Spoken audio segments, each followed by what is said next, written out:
एक बार की बात है, गौतम बुद्ध अपने शिष्यों को जिंदगी से जुड़ी अच्छी बुरी चीजों का ज्ञान दे रहे थे। सभी शिष्य उनकी बातों को बहुत ध्यान से सुन रहे थे। उन सभी में एक शिष्य ऐसा था जिसे प्रश्न पूछने की बहुत आदत थी।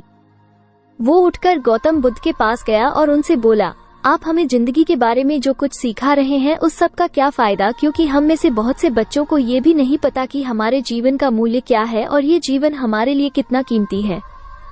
पहले आप हमें ये बताइए कि इस जीवन का मूल्य क्या है। अपने शिष्य की बात सुनकर गौतम बुद्ध अपने कक्ष में गए और एक चमकता हुआ पत्थर का टुकड़ा लेकर आए। वो टुकड़ा उन्होंने अपने शिष्य को दिया और बोले, मैं तुम्हें इस जीवन का मूल्य तब बताऊंगा जब तुम इस पत्थर का सही मूल्य पता लगा कर आओगे। साथ ही ये ध्यान रखना कि तुम्हें ये पत्थर का टुकड़ा किसी को बेचना नहीं है। गौतम बुद्ध की बात मानकर वो शिष्य बाजार की तरफ चला गया। बाजार में सबसे पहले उसकी नजर एक फल बेचने वाले पर पड़ी और उसने वो पत्थर उस फल वाले को दिखाया और बोला, इस पत्थर के बदले आप मुझे कितने फल दे सकते हो? फल वाला बोला, ये पत्थर कुछ खास तो नहीं है, लेकिन फिर भी इसके बदले में तुम्हें 10 केले दे सकता हूँ। वो शिष्य उस पत्थर को लेकर आगे चला गया। फिर उसे एक सब्जी वाला मिला। शिष्य ने उस सब्जी वाले से उस पत्थर की कीमत पूछी। सब्जी वाले ने उस पत्थर को ध्यान से देखा और बोला, इस पत्थर की कीमत के बदले में तुम्हें ज्यादा से ज्यादा एक बोरी भरकर सब्जियां दे सकता हूँ। इसके बाद वो शिष्य उस पत्थर को लेकर एक सोने के व्यापारी के पास गया। उस पत्थर के टुकड़े की चमक देखते ही उस सुनार ने उसकी कीमत 100 सोने के सिक्के लगाई। शिष्य ने वो टुकड़ा बेचने से मना किया तो वो सुनार उसके बदले 200 सोने के सिक्के देने को भी राजी हो गया, लेकिन शिष्य ने वो पत्थर नहीं बेचा।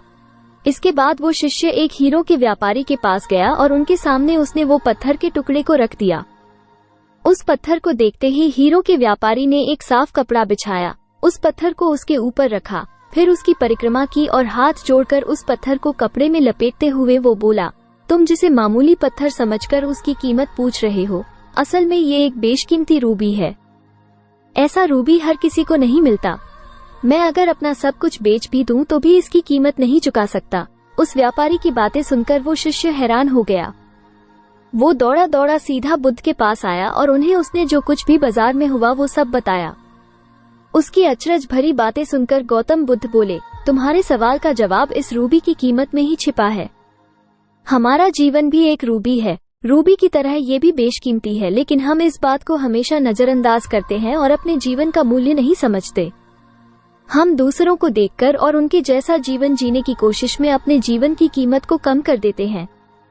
हम ये सोचते हैं कि हमारी जिंदगी की कीमत वही है जो दूसरे हमें बताते हैं, लेकिन ये बात हमेशा ध्यान रखना कि सामने वाला अपनी हैसियत, बुद्धि और अपनी समझ के हिसाब से तुम्हारी कीमत लगाता है।